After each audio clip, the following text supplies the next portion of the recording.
Oi, hello, welcome, hello. Hang in there, people. Almost the end of the day.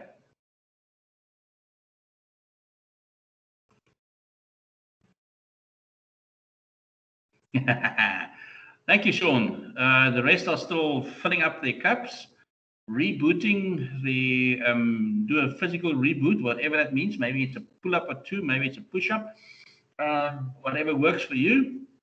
And let's delve into the final section of today's session, and that would be doing some revision on chapter 3. Chapter 3 in your slides, we did in 3 parts because it's about communication, and we did verbal, non-verbal, and written communication as 3 separate parts in the slides that you have on on Canvas. Right. Communication means 2 things. It means to be able to express yourself in such a manner that there is no misunderstanding of what you intend to say. And it also requires you to listen to the response from the customer. That is communication, and we'll see that in the next slide in an image.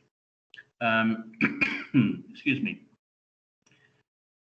Your main objective as a salesperson is to inform the customer and to persuade the customer.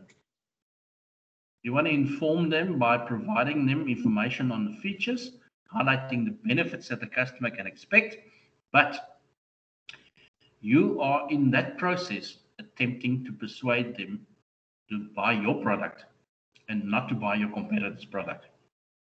Right. Let's see how this whole process works. You are the person on the left. You're the salesperson who is sending a message out by making a statement about the product. Yes, Mr. So-and-so, did you hear? We have a wonderful new product that we offer. It's actually a much better product than the previous version. It has a few extra features, which are this, this, and this. It's now been launched and very successfully received in quite a number of countries. The benefit that you specifically can get from this product based on the phone that you are currently using is that your battery life is going to be longer. You will have extra camera. You can actually do more than one thing. There's a split screen and. What do you think about that? Now, that's your statement. That's the message that you as a salesperson have sent out. Okay. Now, the encoding happens. In other words, that is putting your message, that you want to say, to put that into words that now is transported to the customer, which is the receiver. Now, before the customer can receive it, there are a few influencing factors, noise and other distractions that, my apologies, noises and distractions that can influence it. It could be that in the room in which you stand when you communicate, there are other people as well, so there is some background noise.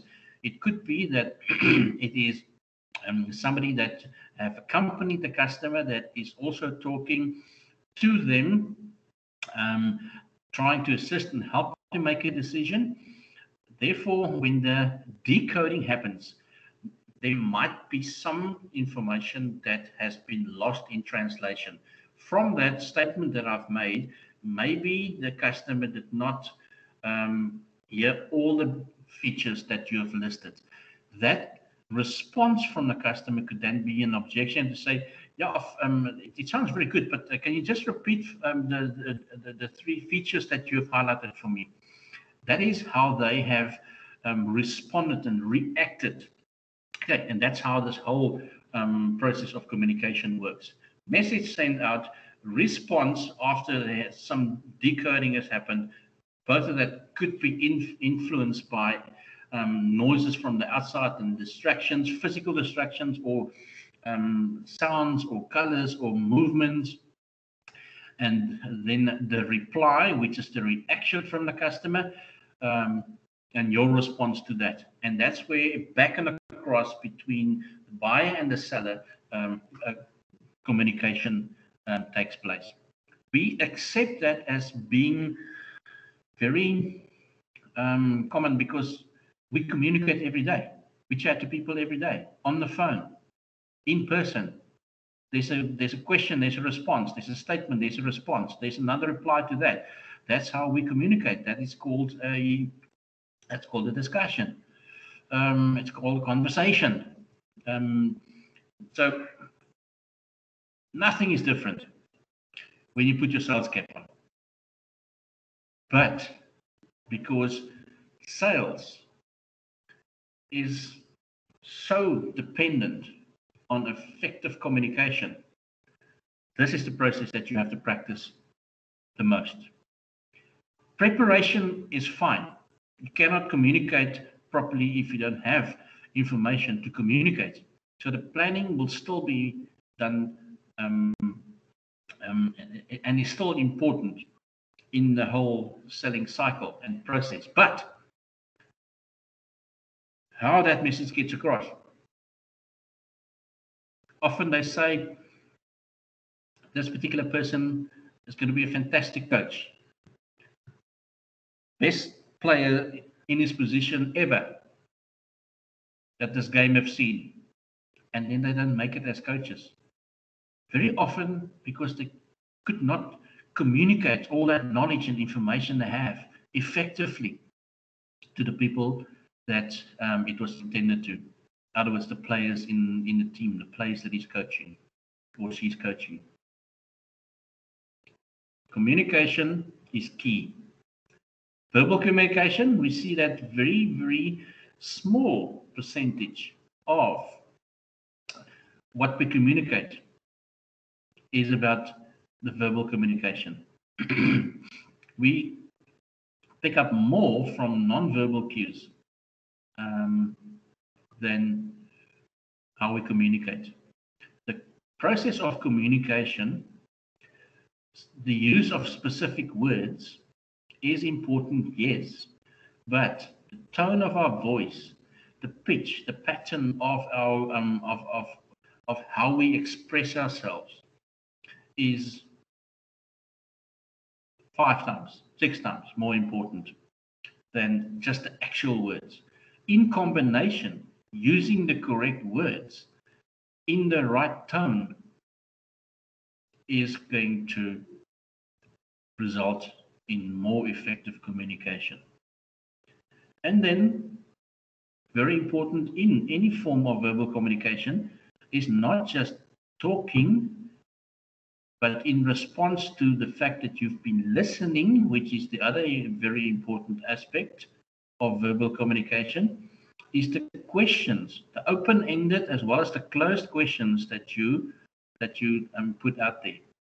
It's fine just to share information, but if you really want to know what the customer thinks, if you're really serious about what you said, and that is that I want to know what the customer's needs are so I can satisfy them, you would allow them opportunity to express their opinions, and they are not everybody is going to share that information with you. You as the salesperson will have to guide and lead that process, lead the prospect by asking questions. I know very few people who do not respond to a question. They might think on their answer for a while before they respond. But I think one of the most important challenges that we are faced with globally as a result of a lot of learning and communicating happening on all the electronic platforms, tablets, phones, laptops, through Skype and Zoom and Teams meetings is that we are lacking certain skills that's required for effective communication. In an ideal world, I would prefer our monitor, our video, to be on throughout all the classes that we do. I know it's a connection issue, and it makes the connection less stable, especially if you've got big classes.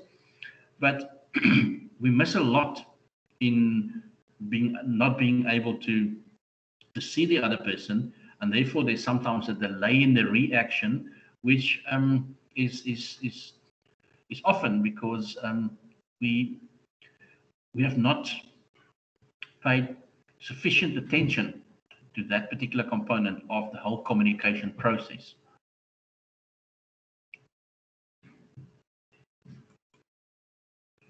Non-verbal communication is equally important.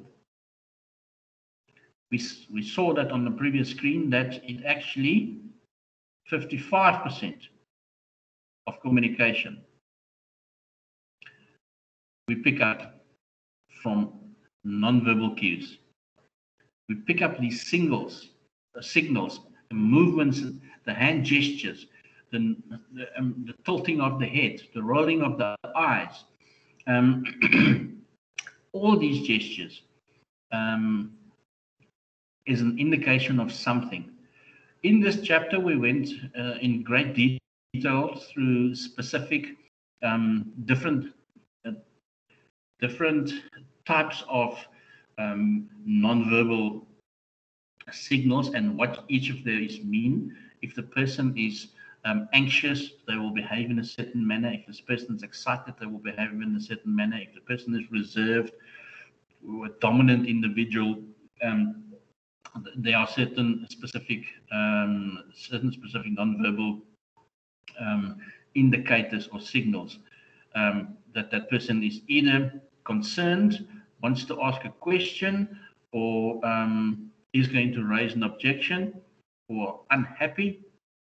We have to be very careful that we don't miss out on these, because very often we over communicate, give too much information because we did not pay sufficient attention to the nonverbal cues.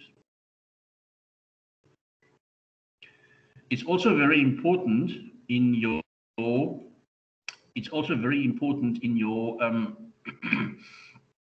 presentation, your first introduction, your introduction on the phone, yes, but your nonverbal, which is not always present during a phone conversation, but in a face-to-face, and even when you are doing an online Teams or Zoom session, and you can see each other, very, very, very important. We've touched on some of them: eye movement, body language, the handshake, spatial distance, and dress, where all of them are especially important when you're doing a face-to-face presentation, or when you're doing a screen-to-screen presentation on a Zoom session, or during a Zoom session, or a team session. Body language, eye movement, only if you can see the person, you can pick up on that. The handshake is a form of an introduction. It's a form of that first impression that you're trying to create, that you respect that individual. We also looked at different handshakes and where handshake is appropriate and where not. COVID, it's not kosher, but in some countries they are different gestures. Some countries handshake is not part of a proper introduction. Keeping your spatial distance, there are different ideal distances. Currently, we have a COVID restriction of 1.5 meters, which is recommended, and I think it's within that 1.5 to 2 meter distance that usually, when you're in a face-to-face conversation with a person, and in this case with a potential buyer, then you're actually at the right distance. You're not infringing on their personal space, but you're also close enough so there can be proper communication, and you can pick up on the non-verbal cues related to their body language and eye movements. How you dress, you only have one first impression. Don't blow it. How you dress, your hygiene, clean nails, jewelry that you wear, if you have tattoos or ear piercings or body piercings, people at the end of the day, almost anything goes nowadays. In my opinion, I'm not judgmental when it comes to these kind of things, but to some people it is very important. Because I usually engage quite easily into a conversation by listening to what the person says. Regardless of how they look and how they are dressed. To me, that's not important. However, if you are selling a specific clothing item in a very, very hot and humid area, and you are wearing a jacket and tie yourself because the salesperson's manual said that you have to always dress professionally and you know what, people, functional more than anything else. I can remember from many, many years ago in church. So one thing I hated, now I didn't hate church. I hated getting dressed up in a suit. And I thought, wow, you know what? You're teaching from the Bible, and the people in those times, yeah, probably they didn't have the tailors and everything. But you know what? If you look at what some of those people actually wore, then they were skillful individuals. It's not a question that they didn't have people that could make them suits and ties and stuff like that. It was just not appropriate for the and functional for the areas that they lived in. So I'm very much a person in favor of functionality when it comes to that. If it's clean, and you don't have to be clean shaven, you can have a beard, but the beard must be clean. You don't have to have short hair. If you have long hair, at least make sure that it's well looked after, or that it's clean. Those are important aspects, but the list goes on and on and on. But you have one first impression, or one option to leave a lasting first impression, because a lot of people, especially people that they don't know and meet for the first time, they will judge you, believe it or not, contrary to what I've said, because that's just me. They will judge you on your appearance, and they will judge you on all 5 of those components that we see on the screen.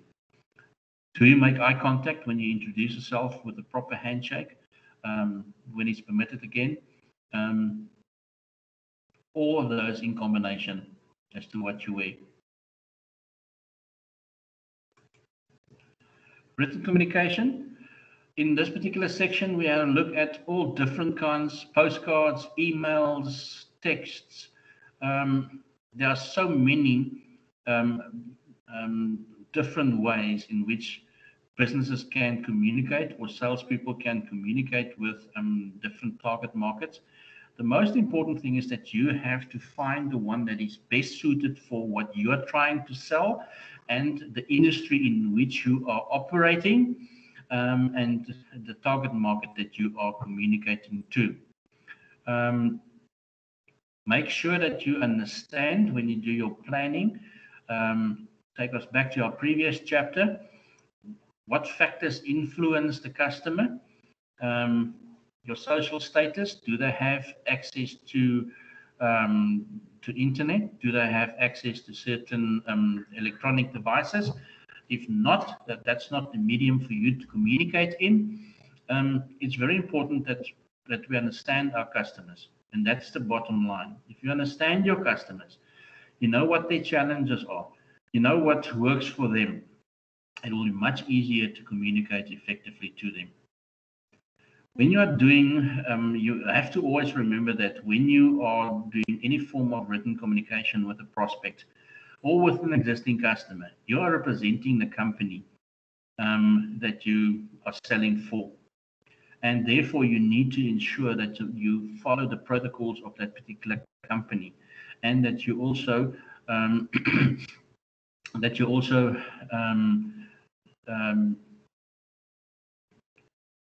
adhere to the protocols that they have set,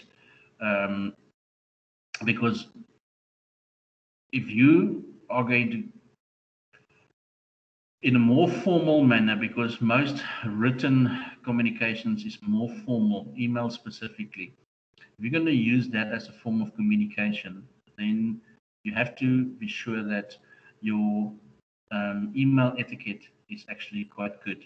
Not too long paragraphs, not a lot of information, rather just 2 sentences introducing yourself, stating very briefly what you are doing, and then referring to maybe an attachment or include an image in the text itself.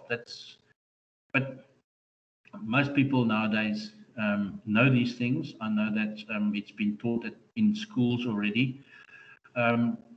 But I also know that more importantly than the format of the written communication is understanding which format of written communication to use to what particular target market. We have to determine that. Otherwise, it's like sowing seed in unfertilized ground. Nothing is going to grow there. The message is just going to go unnoticed because you've used the wrong medium, and that's very important to identify, and therefore use the ones that is most appropriate for a particular target market. There are a few barriers to communication that we just have to quickly point out. You don't know that person yet. Don't become very familiar immediately and use their first names. It is still sir, it's still Mr. So-and-so, or madam. It's formal until they say, no, hang on. No, this is not going to work. You either call me this or we don't talk. Okay? Or please call me this. Let them indicate what kind of familiarity they would accept. Cultural differences. Ensure that you know any particular important aspects about the culture or the culture of a prospect before you actually call them and before you actually do the presentation to them, to avoid certain embarrassing situations. Ensure that you stay away from topics like politics and religion. And I know at this point, there's a lot of people who would like to avoid talking about sport as well. But in South Africa, that's almost impossible for us to do that. We all have an opinion, but there are some aspects. Make sure that see what works. If you do proper research on the prospect, you'll know what sort of icebreakers you can use as topics to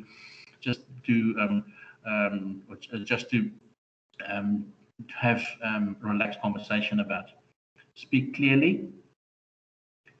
Don't be too technical in your communication. You can be technical if you are doing a demonstration, for instance, because then it might be important to understand the functionality of the item and also the safe use of it, and it supports the demonstration.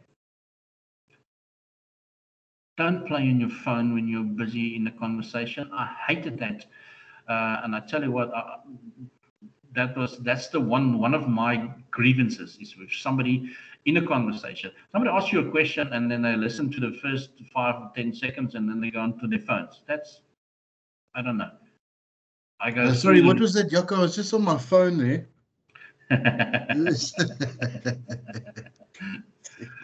See, I couldn't see you because we don't use the video function on Teams, so it didn't affect me. But if the person is standing right across me, That's annoying, that, eh? he can just be, or that person can just be very glad that I'm a very laid back individual. But I tell you what, if I was 25 years old, in the current in the current era that we find ourselves, or in the times that we are in now, 2021, it would have been very difficult to hold myself back. But anyway, that's just me. Dress, we've covered that. Dress and appearance. People sometimes don't open up and talk to you if they are uncomfortable in your appearance.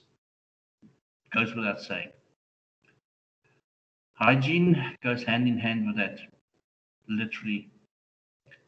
And then also ensure that you respect the customer's values. If you have to take off your shoes before you enter a building or a room, for instance, be prepared for what's expected and what can be expected, and let the customer lead you into what is allowed or not. Okay, it does help if you are prepared. They still have to take the initiative in that regard, but in some cases, form of respect would be to respect their mannerisms and rituals and norms. That shows that you have prepared properly and that you actually have gone through enough trouble to find out exactly what is important to this customer when it comes to beliefs and values. Sometimes the preparation to know what their beliefs and values are is equally important, but your research and preparation would also indicate to you that they must be the ones who lead you into certain actions.